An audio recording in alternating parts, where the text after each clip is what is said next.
अगर आप रोज सुबह काम पर निकलें और फिर कभी वापस ना लौटें, क्या आपकी मौत को नौकरी की मौत माना जाएगा? आज हम एक ऐसे केस के बारे में बात कर रहे हैं जिससे एम्प्लॉइज के अधिकारों को एक नई दिशा मिलेगी। 2003 की एक सुबह महाराष्ट्र के उस्मानाबाद जिले के एक छोटे से गांव में शाहरू नाम के एक व्यक्ति सुबह 2:30 बजे अपनी बाइक से अपने काम के लिए निकले, लेकिन उस दिन वो अपने गंतव्य स्थान तक नहीं पहुंच पाए। 5 किलोमीटर पहले एक सड़क हादसे में उनकी मौत हो गई। उनके पीछे रह गई उनकी पत्नी, 4 बच्चे और बूढ़ी माँ।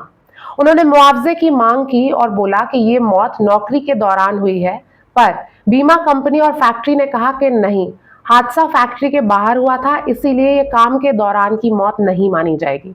परिवार ने तर्क दिया कि शाहरू रोज उसी समय काम पर जाते थे और काम की प्रकृति यानी चौकीदार की ड्यूटी ऐसी थी कि सुबह सुबह निकलना मजबूरी थी। नोशनल एक्सटेंशन के सिद्धांत पर रिलाई किया गया, जहां नौकरी की सीमाएं यात्रा तक भी जाती हैं। एम्प्लॉइज कॉम्पेंसेशन एक्ट 1923 एक कल्याणकारी कानून है जिसका उद्देश्य मजदूरों की सुरक्षा है। 2010 के कानून ईएसआई एक्ट में भी साफ किया गया है कि काम पर आते या जाते हुए अगर कोई हादसा होता है तो वो भी नौकरी का हिस्सा माना जाएगा।